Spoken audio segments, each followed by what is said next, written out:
Sa ibang bansa, dapat makikipagsapalaran si John Patrick, pero iba ang tawag ng tadhana para sa kanya.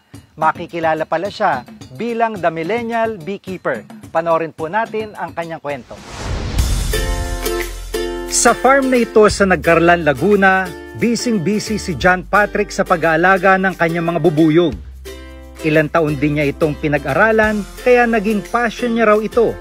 Ang kanyang experience, ginawa niyang content sa kanyang YouTube channel na The Millennial Beekeeper.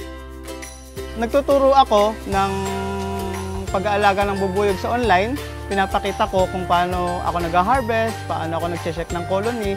Sa gayon, nagkakaroon sila ng ideya para sa pag-aalaga ng bubuyog.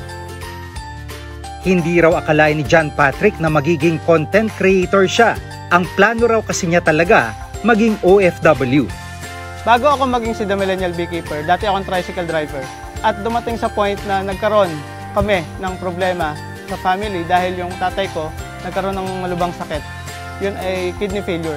At naisip ko na magkaroon ng mas malaking kita at yun ay ang pagbubuyog. Dahil yung mga kaibigan ko ay nasa abroad, magpapatulong ako sa kanila para makarating doon.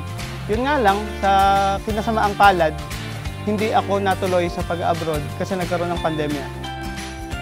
Pero naging blessing in disguise naman daw para kay John Patrick ang pagkaka-lockdown niya dito sa Pilipinas.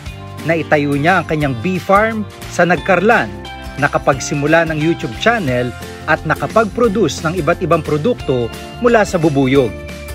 3 klase ng bubuyog ang kanyang inaalagaan: European honeybees, Apis cerana o ang ating local laywan, at stingless bee o lukot.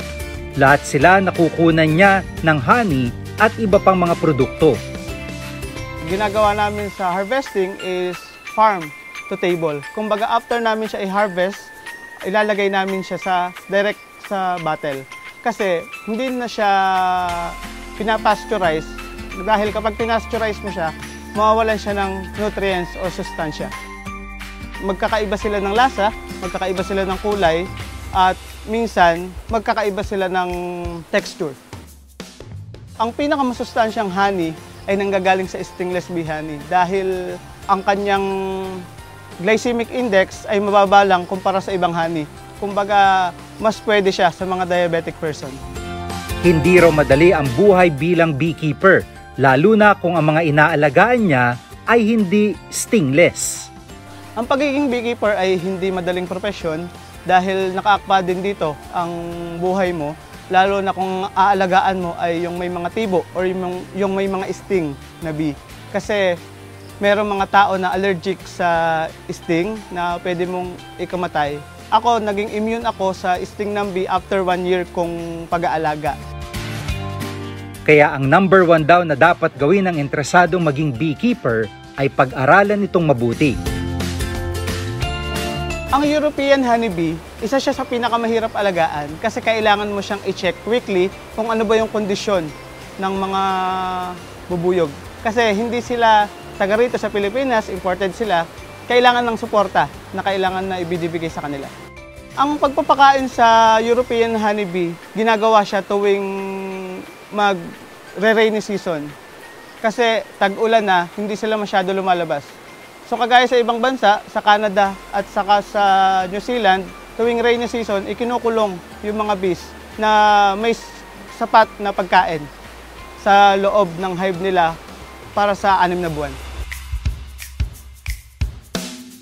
Pagdating sa espasyo, hindi raw kailangan ng malaking lupa.